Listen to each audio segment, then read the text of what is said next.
take a look at the papers this morning. I've got Mike right here with me, and we're going to be looking at what the newspaper headlines are saying this morning. Mike, do you want to take the first one, the Punch newspaper? Okay. I'll start off with the Nation newspaper this morning, all right? The Nation newspaper has this as the big headline, recapitalization. 5 banks in capital markets to raise 1.26 trillion naira.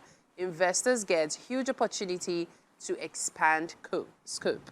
And then here we also have leave Lagos out of it. NLC tells protest promoters. Hayab tilde others shun agitation.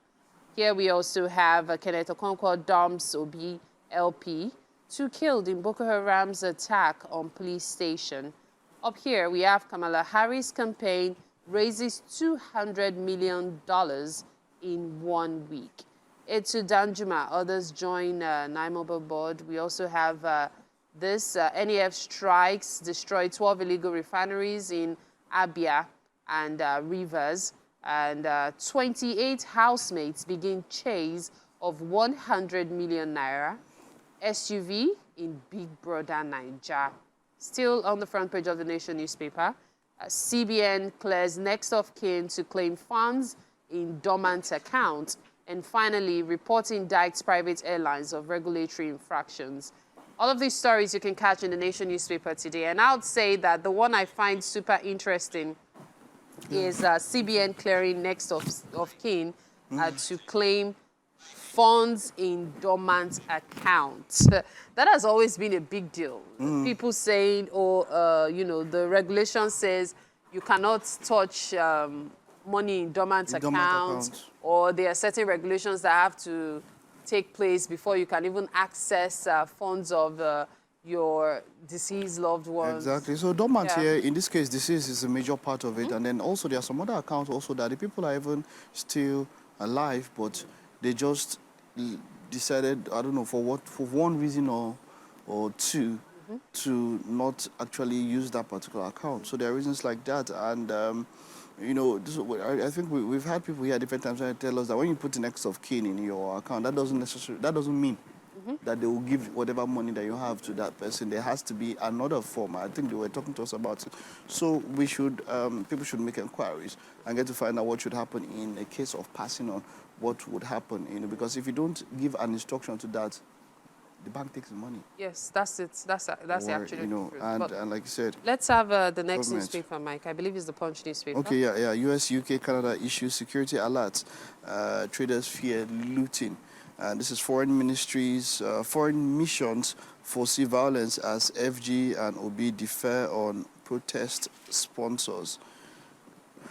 Fuel rises to 1,300 per litre as depots run dry.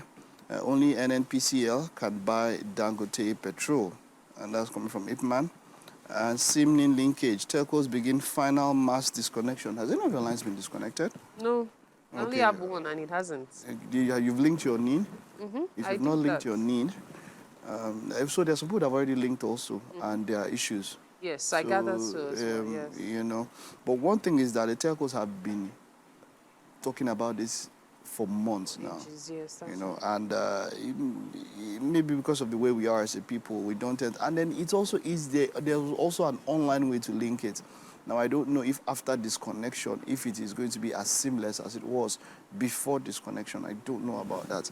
But I know that they had given options for you to sit back at home and link it. That was one of the believe options. There's even the possibility to do it, yes, you're right, at home. Because the reality is you can still use the SIM to make phone calls. I see many people whose lines have been blocked that still make phone calls, just that they cannot receive phone calls. Oh, they make, yes, they make phone calls with the line. Oh, so because due to the proliferation of WhatsApp now, people are actually even, so some people that their own have been blocked for weeks and they don't mind. They just put on their status, look, WhatsApp. So they make phone calls on WhatsApp, they send messages and they receive messages.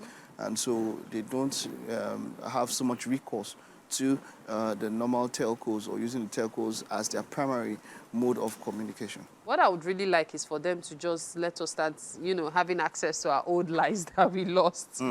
Okay, so moving on to the Daily Independent now. The Daily Independent says 70% forex gains tax shows federal government's lack of creativity. And that's coming from analysts. Here we also have hardship. Peter Obi urges protesters to act within the law, be civil. Here on the front page of the Daily Independent, Benue governor accuses Abuja politicians of sponsoring, supporting bandits. On the front page here, there's also police justify requests for protest details, cite security concerns. APC chieftain Lukman identifies why hardship persists in the country. Sudist monarchs seek Nnamdi Kanu's release, reject protests, push for 2 more states for geopolitical zone. Up here, we see Boko Haram terrorists raid Borno police station, kill officer, 1 other. And finally, Serap sues CBN over failure to account for 100 billion naira dirty notes, others.